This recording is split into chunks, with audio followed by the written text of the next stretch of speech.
Welcome to your Daily 5 for Tuesday, August 1st, 2023.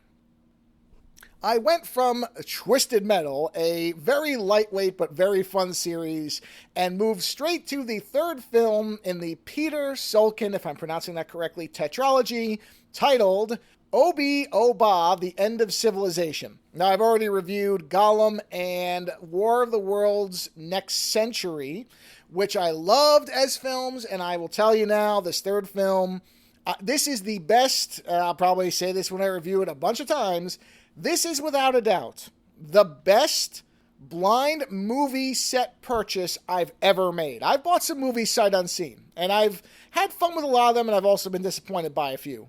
But this one has unquestionably been the best investment in movies that I really knew nothing about, and bought 4 movies knowing really nothing, and have enjoyed every single one of them immensely. And Obi-Oba, The End of Civilization is no different. It continues as I was anticipating, because this filmmaker made 4 movies in a very short amount of time. And the fact that the first one and then the second one were so good, I have had confidence that each of the other 2 movies was also going to be good. Well, now it's 3 out of 4. Now, the 4th one could be terrible.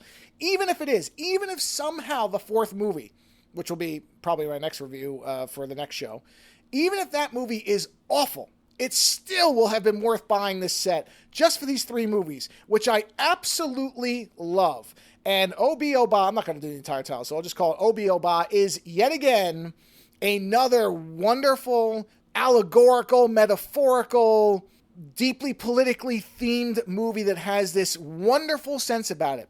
This visual identity that is still good. It's improving. I cannot just gush enough about these movies. I cannot believe that these movies are not better known, because there is something that is so engrossing and engaging about the way these stories are told. And they're simple. This movie I don't even think is 90 minutes. I think it's 87 or 88 minutes long. And it's largely contained, the basic story is after a nuclear war, some remnants of a group of people in some country, which is never specified, all live under this big concrete dome that was hastily erected to shield them from the radioactive fallout.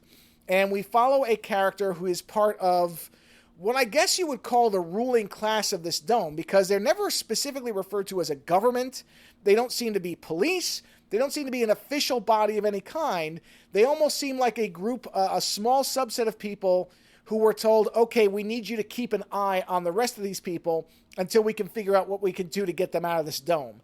And that's the entirety of the movie, is within this dome, following this one character who appears to have some type of psychological training and is one of the valued members of this elite group of people who kind of goes around, tries to find out what's going on in the dome in terms of political unrest, to kind of solve some problems, and also over the course of the film increasingly decides that he does not want to be part of the masses that are living in this dome, because they're not really living in the dome. They are simply existing. In fact, most of the people that we see outside of a small group of characters literally just spend their time standing in the center of the dome underneath a big chute that dispenses some kind of food to them.